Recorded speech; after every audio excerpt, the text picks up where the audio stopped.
Magandang araw mga classmates! Kumusta kayong lahat? Ako si Ate Michelle at ako ang makakasama niyo sa espesyal na araw na ito. Alam niyo ba kung bakit espesyal ang araw na ito?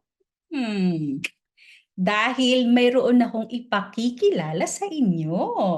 Sa araw na ito, aalalahanin natin ang ambag ng dakilang ama ng wikang pambansa. Tuwing buwan ng Agosto kasi, pinagdiriwang natin ang buwan ng wika at bilang isang paraan ng pagbibigay kahalagahan sa wika natin, may mga inihanda kami para sa inyo.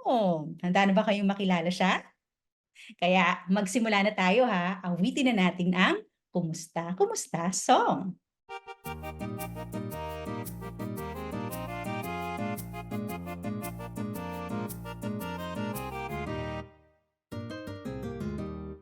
Kumusta, kumusta, kumusta? Kumusta kayong lahat? Ako'y tuwang-tuwa, masaya't nagagalak. Tralalalalalalala, tralalalalalalala, tralalalalalalala, tralala. Kumusta, kumusta, kumusta? Kumusta kayong lahat? Ako'y tuwang-tuwa, masaya't nagagalak. Tralalalalalalala, tralalalalalalala, tralalalalalalala, tralalala.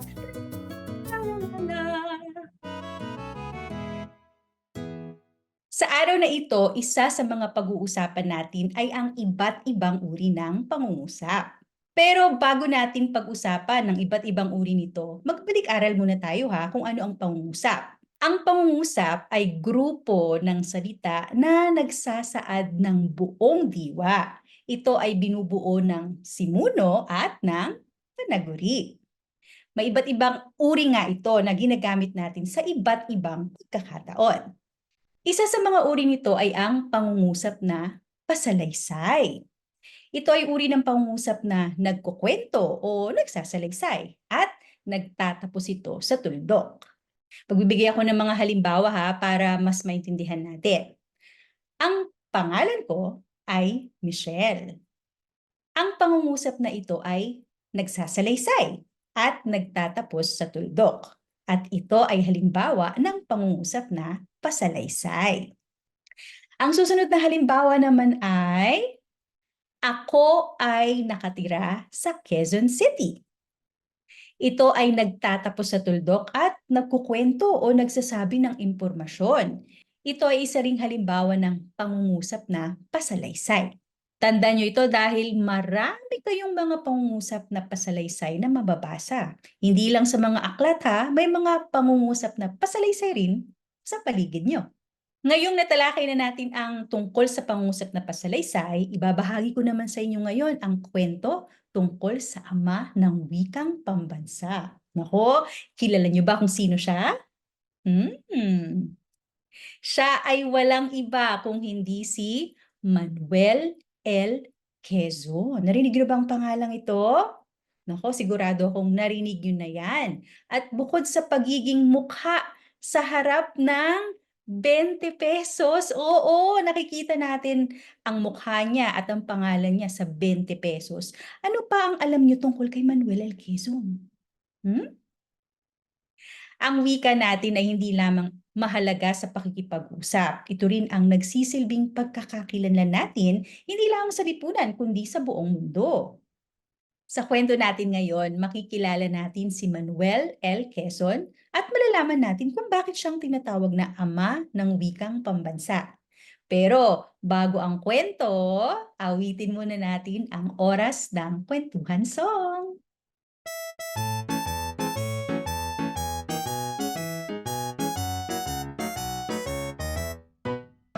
Oras na ng kwentuhan.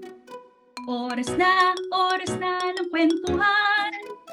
Oras na, buksan ang mata't tenga. Oras na ng kwentuhan. Oras na ng kwentuhan. Oras na ng kwentuhan. Oras na, buksan ang mata't tenga. Oras na ng kwentuhan. Para Para sa araw na ito, ibabahagi ko ang talambuhay ni Manuel L. Quezon. Ito ay isinulat ni Kuya Jason Diaz.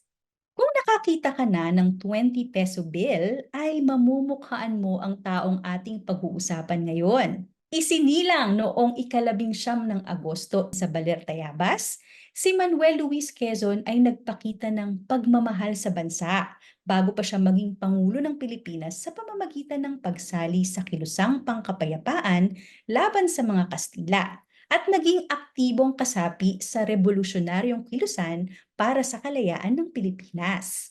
Pansamantalang natigil ang pag-aaral ni Manuel Quezon nang dahil sa digmaang Pilipino-Amerikano at sa kanyang pagbalik sa kanyang pag-aaral ng abogasya sa Universidad ng Santo Tomas ay nakuha niya ang pang-apat na pwesto sa bar exams. Nahalal si Manuel Quezon bilang gobernador ng Tayabas at kalaunan ay nagsilbi bilang isang komisyoner ng Pilipinas para sa Estados Unidos. At hindi nagtagal ay tumakbo at nanalo siya bilang Pangulo.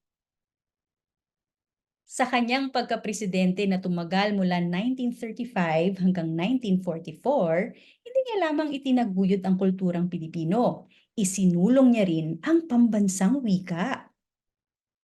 Sa ilalim ng kanyang pamumuno, itinatag ni Quezon ang surian ng wikang pambansa na mayroong layuning itaguyod, paunlarin at panatilihin ang wikang pambansa.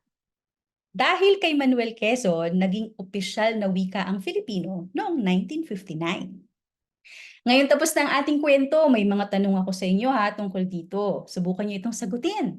Tungkol kanino ang kwentong napakinggan ninyo? Tama, tungkol nga ito kay Manuel L. Quezon. O ito, ano ang ibang tawag kay Manuel L. Quezon?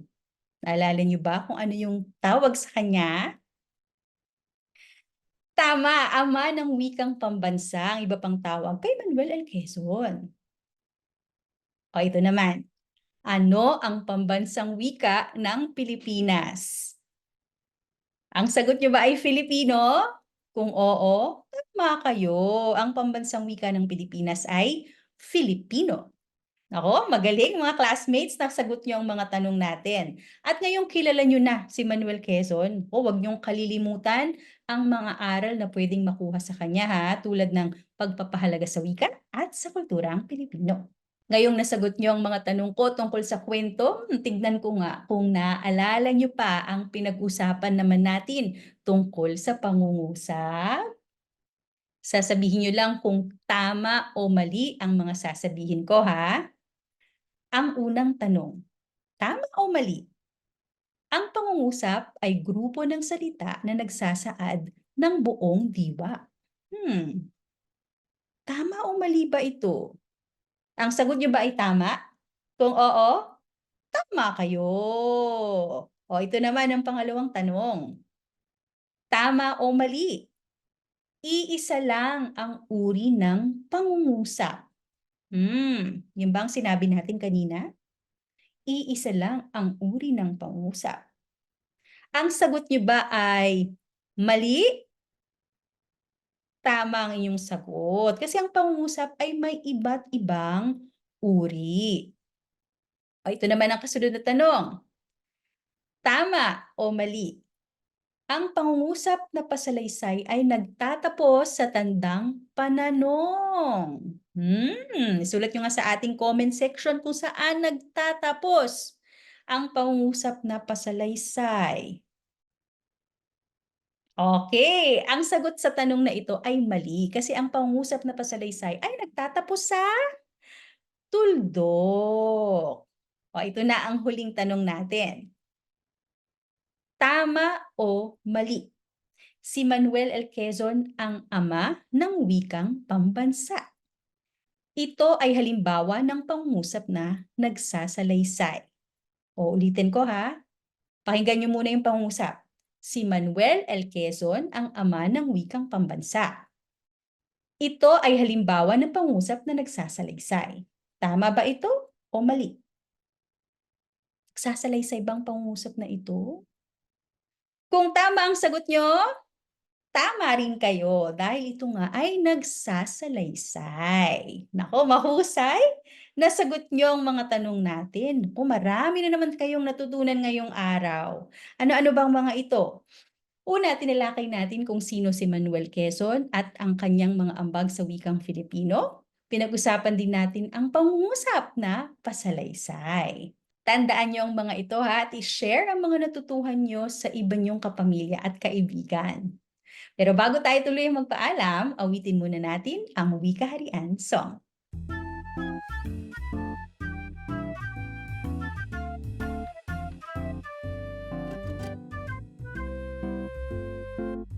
Nagsimula ang lahat sa mga titik, kapag nadikitan ay nagiging pantig. Pantig na nagsama, nagiging salita, mga salita na bumubuo ng isang diwa. Umasa, sumulat, bumuo ng salita, pangungusap, talata, bahagi ng wika, pag-aralin silang lahat, bawat isa, at ikaw ay matututo sa pagbasa.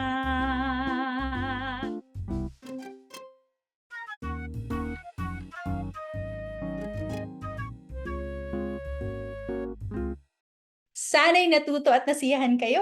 Salamat sa pagsama sa amin ngayong araw ha. Paalam!